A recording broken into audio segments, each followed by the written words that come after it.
You all know that my life revolves around abandoned battlefields and bunkers. However, abandoned is a good enough reason for me to visit, especially if the location is the site of a horrible murder and supposedly is haunted. So off to the small Polish town of Katowice, where there's an old cinema right next to an active fire station, as it was initially the firemen's cinema.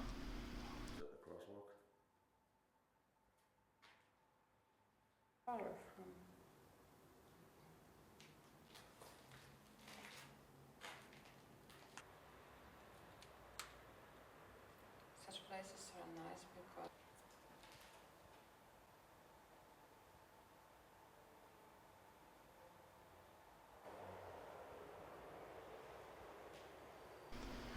The building was constructed between 1924 and 1929. It was supposedly here initially to serve mainly for the fire brigade, but that soon changed. There was a two-room guard department that was created in the firehouse. There was also a practice rehearsal room for the local orchestra. There was a common room, a secretariat, and a board meeting room as well. On the ground floor, there was a ticket office and a restaurant, technical rooms, and a nice spacious lobby with double stairs leading to the theater hall.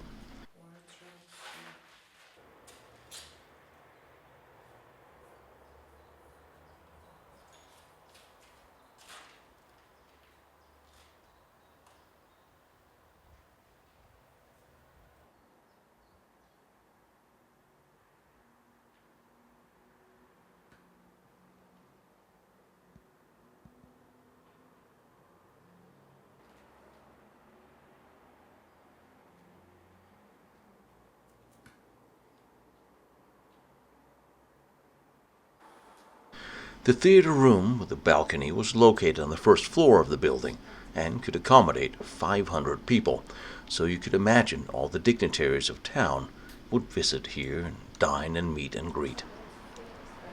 In 1930, the theater hall began to function as a cinema, but also theater performances and various occasional parties, weddings were held here in the building. The place was, then, as it is sort of now, the pride of the city, especially when there was a park created right next to it, where firefighters would organize numerous festivals and state holiday parties. During the Second World War, the building was converted into the Deutsches Haus, the German house, and the firefighters had to leave the firehouse. In May 1945, they then began efforts to reclaim the building after the German military had left. Within a year, they had success, thanks to the involvement of residents and firefighters alike. In the 90s, the 20th century, the fire brigade experienced financial problems that caused the need by purchasing new equipment, and money was lacking to refurbish the grand old building.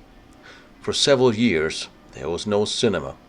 Even after the closure of the cinema, there was still a restaurant located on the ground floor that continued to operate for a while. But the firefighters could not afford to maintain the facility. There was then plans to sell it or lease the building, but none were interested, so none of that happened, and in 2002, the building was deserted.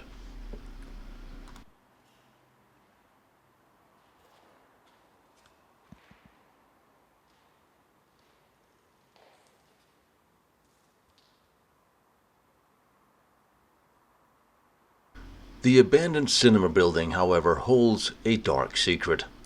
In 2011, the city here suffered a brutal murder of a 14-year-old boy named Damien. He was beaten to death with a skateboard. The police would later find his body in the back of the closed cinema. The reason for this crime was a cell phone that Damien did not want to give up to two older kids. What made this even more tragic was that Damien was a child with special needs, and he had often been bullied because of this in the various schools he had gone to. He had just only now, a few weeks before, begun a new school here, when one day he failed to return home. It turned out that a 17 and 22-year-old kid here who had been drinking, tried to steal his cell phone. Him refusing to give it up, they beat him to death, whereafter they dumped his body here in the back of the cinema. So naturally, given such a tragic life that was claimed here, the locals and urban explorers alike believe they have seen his ghost here. Ghost hunters and mystery hunters claim that during the study of the building, they recorded the presence of a supernatural force here. The researchers came across fluctuations in the electromagnetic field during an EVP, electronic voice phenomena session, and they also used a Prismet device. They claim the device often pointed to someone's presence in the old theater hall, as well as under the stage itself. Now, I did not know any of this when I visited the place, so I can't really say it felt spooky, especially given the firefighters were having a barbecue right outside the window, and the occasional ringing of church bells was a bit of a surprise.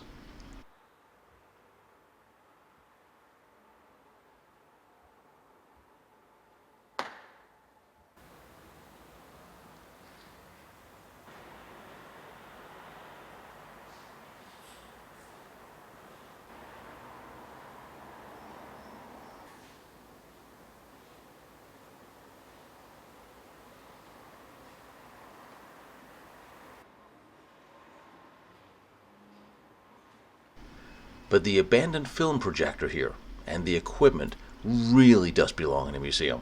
It is from a very different era of filmmaking. That this still exists here, I really want to find a permanent home for it. Someone who can value this equipment.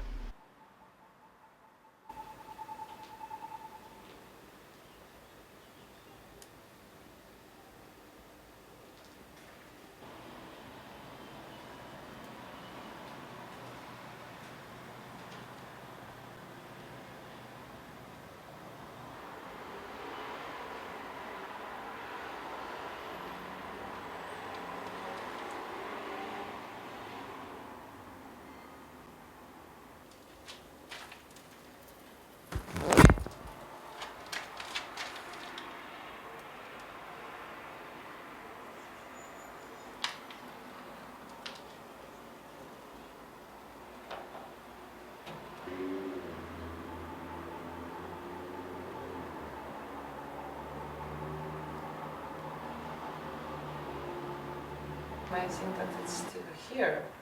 I notice. It's because this building is quite accessible, so I was surprised that nobody, when this was closing, said, all right, this we give that to somewhere that's still using it, or to a museum, or something else. I mean,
yeah, I'll just take a photo. Truly this is a beautiful, grand old building, even though it have seen better days.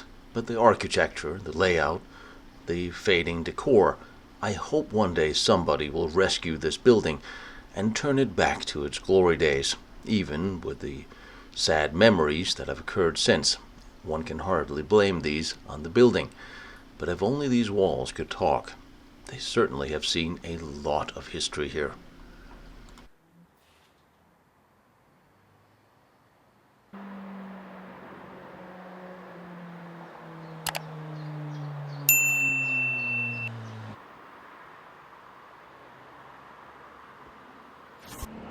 Behind me is Werner von Braun's first test stand. Down the road is Diebner's nuclear reactor.